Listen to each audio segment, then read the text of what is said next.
Assalamualaikum teman-teman. Perkenalkan, nama saya Lubna Syaukia dan teman saya Wina Nurmayanti. Di sini kami akan menjelaskan tentang materi mengenai mengelola kartu piutang. Have a nice watching. Apa yang dimaksud dengan piutang?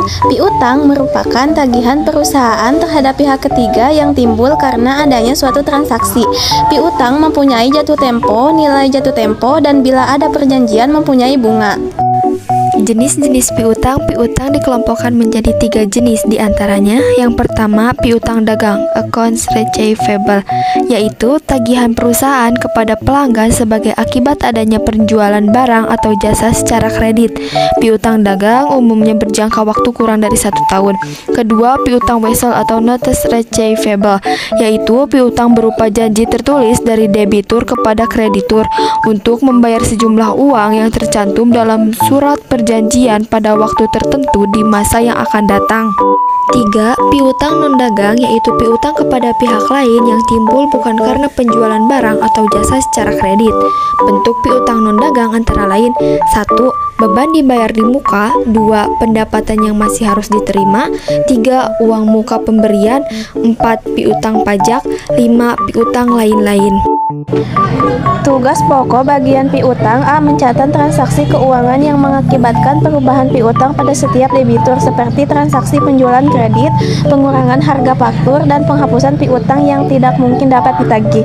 B. Melakukan pengawasan terhadap ditaatinya syarat-syarat pembayaran, membayar tepat pada tanggal jatuh tempo.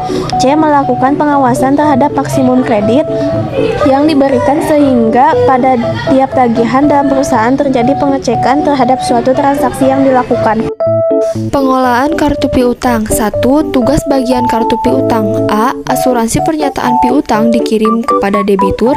B. Daftar saldo piutang memuat informasi mengenai saldo piutang kepada tiap debitur pada tanggal tertentu.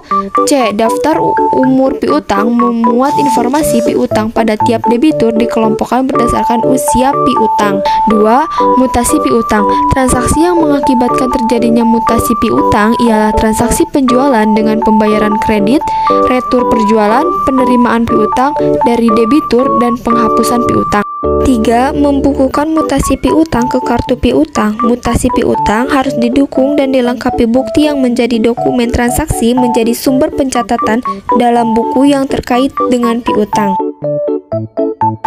Contoh kartu piutang: konfirmasi saldo piutang. Konfirmasi piutang adalah surat pernyataan yang menyajikan rincian jumlah kewajiban yang harus dibayar oleh debitur pada waktu tertentu. Jenis konfirmasi piutang: A. Konfirmasi positif, yaitu surat konfirmasi yang dikirim oleh akuntan publik yang berisi permintaan agar debitur mengirim surat balasan kepada akuntan publik. B. Konfirmasi negatif, yaitu surat konfirmasi yang dikirim oleh akuntan publik kepada debitur di mana pihak debitur meminta mengirim balasannya langsung kepada akuntan publik jika tidak setuju atas saldo dalam surat konfirmasi.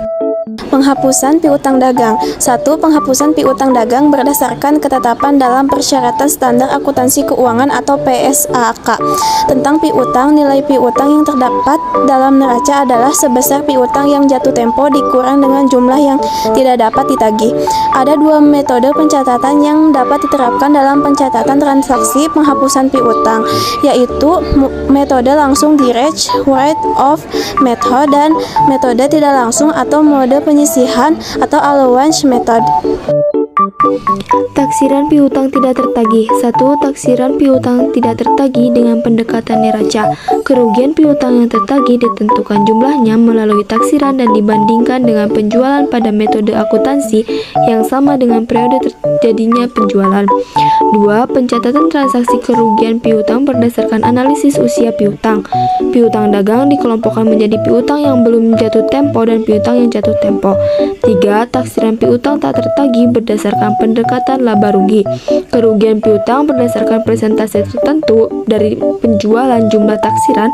Kerugian piutang ditetapkan berdasarkan jumlah penjualan dikali presentasi tertentu. Piutang wesel. Wesel atau notes atau promise atau sorry notes adalah tagihan yang dilengkapi perjanjian tertulis yang timbul dari kreditur disebut wesel, sedangkan jika inisiatif pembuatan perjanjian tertulis itu timbul dari debitur disebut promise. Wesel dibedakan menjadi dua, yaitu A.